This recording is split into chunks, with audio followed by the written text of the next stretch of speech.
Okay, so what if I told you that the goals you're chasing might actually be holding you back? Today, we're going to dive into James Clear's Atomic Habits, a book that pretty much challenges everything we think we know about success and self improvement. We talk about goals all the time, right? Hit this target, achieve this milestone. It's kind of the default advice for getting anywhere in life. But seriously, let's just sit with this question for a minute.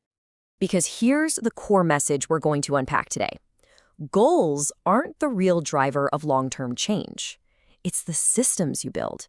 And understanding that difference, well, it changes the whole game. So what does that even mean, to focus on systems over goals? Well, it's a huge shift. It's about moving away from obsessing over the finish line and instead learning to love the process of actually getting there. This right here really breaks it down. When you only focus on goals, you create so much pressure. You end up tying your happiness to some future moment, telling yourself, I'll feel good once I finally hit this. And if you miss that goal, it feels like a total failure.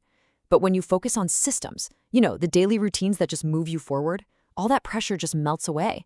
You're not relying on motivation, which comes and goes. You're relying on structure. And when your inputs are solid day in and day out, the outputs, well, they start to take care of themselves.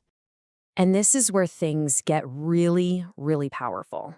Because a good system, it unlocks the absolute magic of compounding. Think about it this way. Habits are basically the compound interest of self-improvement. Small actions, they don't seem like much at first, but getting just 1% better each day, over time, that builds into something truly remarkable. This visualizes it perfectly. A tiny daily improvement leads to this incredible exponential growth. But here's the catch.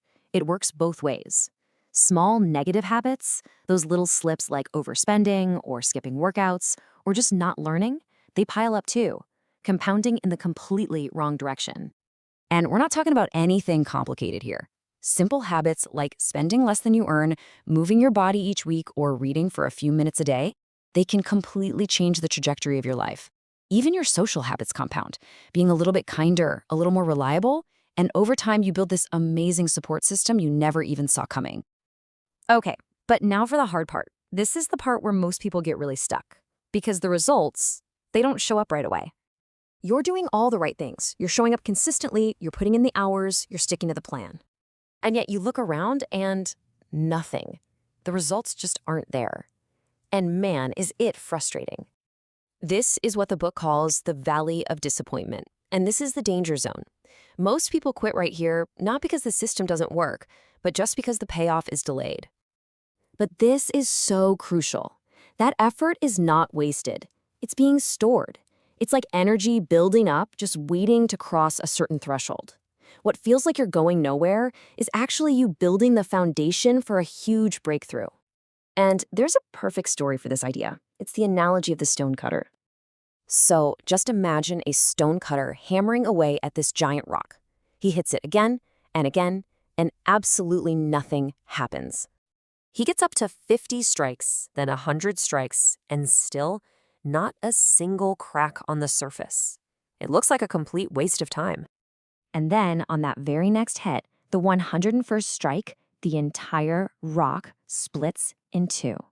So was it that final hit that did all the work? No, of course not. It was the accumulated pressure from all 100 hits that came before it. And that is exactly how habits work.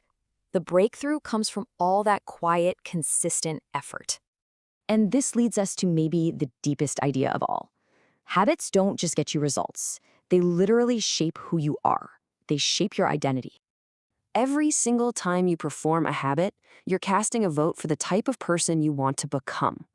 So you go to the gym even when you don't feel like it, you've just cast a vote for, I'm the kind of person who shows up. Or you read a book for just 15 minutes instead of scrolling on your phone. Bam! You just cast a vote for, I'm the kind of person who learns. You're proving your new identity to yourself one tiny action at a time. And the best part? As these habits become automatic, as they become second nature, they stop requiring so much focus and willpower. Your mind is suddenly freed up to tackle new challenges, to focus on even bigger things. So if there's one message to take away from all this, it's this. Stop chasing the finish line. Instead, learn to love the process. Don't chase goals, build systems. Because I promise you, those small steps, taken consistently, will carry you so much further than you can possibly imagine. So the question I want to leave you with is this: what's one tiny atomic system that you can start building today?